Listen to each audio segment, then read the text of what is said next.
ಗ್ರಾಮಾಂತರ ಶಾಸಕರಾದ ಸುರೇಶ್ ಗೌಡ್ರಿಗೆ ನಮ್ಮ ಜೊತೆಲಿದ್ದಾರೆ. ಪಾದಯಾತ್ರೆ 4ನೇ ದಿವಸ ಭಾಗವಹಿಸಿದ್ದಾರೆ. ಏನು ಹೇಳ್ತಾರೆ ಕೇಳೋಣ ಬನ್ನಿ. ಸರ್, ಇವತ್ತು ಆಲ್ರೆಡಿ 4ನೇ ದಿವಸ ಪಾದಯಾತ್ರೆ ಮಾಡ್ತಿದ್ದೀರಾ, ಹೇಗೆ ಅನಿಸ್ತಿದೆ ಸರ್ ವಾತಾವರಣ? ತುಂಬಾ ಚೆನ್ನಾಗಿದೆ. ರಾಜ್ಯದ ಜನ ದಂಗೆ ಹೇಳ್ತಾವ್ರೆ. ಸಿದ್ದರಾಮಯ್ಯ ಕೂಡಲೇ ರಾಜೀನಾಮೆ ಕೊಟ್ರೆ ಸರ್ಕಾರ ಇವತ್ತು ಕಾಂಗ್ರೆಸ್ ಸರ್ಕಾರಕ್ಕೆ ಏನಾರು ಒಂದು ಮಾನ ಮರ್ಯಾದೆ ಇರುತ್ತೆ. ಸಿದ್ದರಾಮಯ್ಯ ಬಂಡತನ ಮಾಡಿದ್ರೆ ಕರ್ನಾಟಕದ ಜನ ದಂಗೆ ಹೇಳ್ತಾರೆ. ಬಾಂಗ್ಲಾದೇಶದಲ್ಲಿ ಹೆಂಗೆ ದಂಗೆ ಐತಿ ಅಲ್ಲಿರೋ ಪ್ರಧಾನಮಂತ್ರಿ ಓಡೋಗವರಲ್ಲ, ಹಂಗೆ ಸಿದ್ದರಾಮಯ್ಯ ಆಂಧ್ರ ಆಗೋ ಇಲ್ಲ ಕಾಂಗ್ರೆಸ್ ಸರ್ಕಾರ ಎಲ್ಲಿದೆ ಅಲ್ಲಿ ಓಡೋ ಕೂತ್ಕೋಬೇಕಾಗುತ್ತೆ ಅಲ್ಲಿರೋ MLAಗಳು ಕೂಡ.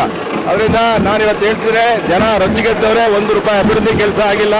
₹1 1 ವರ್ಷ 2 ತಿಂಗಳಿಂದ ಒಂದು ಹಣ ಕೊಟ್ಟಿಲ್ಲ, ಅಭಿವೃದ್ಧಿ ಆಗಿಲ್ಲ. ಬರೀ ಭಾಗ್ಯ ಭಾಗ್ಯ ಭಾಗ್ಯ ಅಂದ್ಕೊಂಡು ಬಡವ್ರ ತಲೆ ಮೇಲೆ ಚಪ್ಪಡಿ ಎಳೆದು ಇವತ್ತು ಸರ್ಕಾರ ಮೋಸ ಮಾಡ್ತಾ ಇದೆ ಜನಗಳಿಗೆ, ರೈತರಿಗೆ, ಬಡವರಿಗೆ, ಕೂಲಿ ಕಾರ್ಮಿಕರಿಗೆ, SC ST ಹಗರಣದಲ್ಲೂ ಕೂಡ ಹಣ ಲೂಟಿ ಮಾಡ್ತಿದ್ದಾರೆ.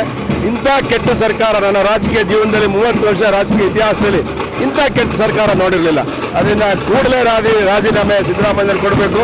ಇವರು ಸಮಾಜವಾದಿ ಅಂತ ಹೇಳ್ತಾರೆ, ಇವರು ಮಜವಾದಿ ರಾಜಕಾರಣಿಗಳಾಗವ್ರೆ. ಇವರು ಸಮಾಜವಾದಿಗಳ ಮುಖವಾಡ ಕಳಚಿ ಬಿದ್ದಿದೆ. ಇವತ್ತು ರಾಜ್ಯದ ಜನಕ್ಕೆ ಗೊತ್ತಾಗಿದೆ. ವಾಲ್ಮೀಕಿ ಹಗರಣದಲ್ಲಿ 87 ಕೋಟಿ ಲೂಟಿ ಹೊಡೆದಿರೋದು ಮತ್ತು ಮೂಡಾದಲ್ಲಿ 14 ಸೀಟು ಲೂಟಿ ಹೊಡೆದಿರೋದು. ಅದರಿಂದ ಸಿದ್ದರಾಮಯ್ಯ ಇನ್ನು ಯಾವುದೇ ಕಾರಣಕ್ಕೂ ಸಮಾಜವಾದಿ ಅಂತ ಹೇಳ್ಕೋಬಾರ್ದು. ಇನ್ಮೇಲೆ ಮಜಾವಾದಿ ಅಂತ ಅವ್ರ ಹೆಸರನ್ನ ನಾಮಕರಣ ಮಾಡಿದ್ದಾರೆ ಕರ್ನಾಟಕದ ಜನ. ಸರ್, 3 ಹಗರಣದಲ್ಲಿ ಏನಾಗಿದೆ, ಎಲ್ಲ ಅಲರ್ಟ್ ಆಗಿದೆ ಬಿಜೆಪಿ ಸರ್ಕಾರದಲ್ಲಿ ಅಂತ ಹೇಳಿ ಕೊಡ್ತಾವ್ರೆ. ನೋಡ್ರಿ, ಯಾರದೇ ಸರ್ಕಾರದಲ್ಲಿ ಅಲರ್ಟ್ ಆಗಿರಲಿ, ಇದು ನೈತಿಕತೆಯ, ಇದು ಮುಖ್ಯಮಂತ್ರಿಗಳ ನೈತಿಕತೆ ಪ್ರಶ್ನೆ. ಅವರ ಶ್ರೀಮತಿಯವರು 14 ಸೈಟ್ ಕೊಟ್ಟಿದೆ ಅಂತ ಆರೋಪ ಬಂದ ತಕ್ಷಣ ಇವತ್ತು ಕಾಗಿನೆಲೆ ಸ್ವಾಮೀಜಿಯವರು ಹೇಳಿದ್ದಾರೆ ಆ ಸೈಟ್ನ ವಾಪಸ್ ಕೊಡಿ ಅಂತೇಳಿ. ಸುಮಾರು ಪತ್ರಿಕೆಗಳಲ್ಲಿ ಅಂಕಣಗಳನ್ನು ಬರೆದಿದ್ದಾರೆ ಸಿದ್ದರಾಮಯ್ಯನವರು, ಬುದ್ಧಿಜೀವಿಗಳು.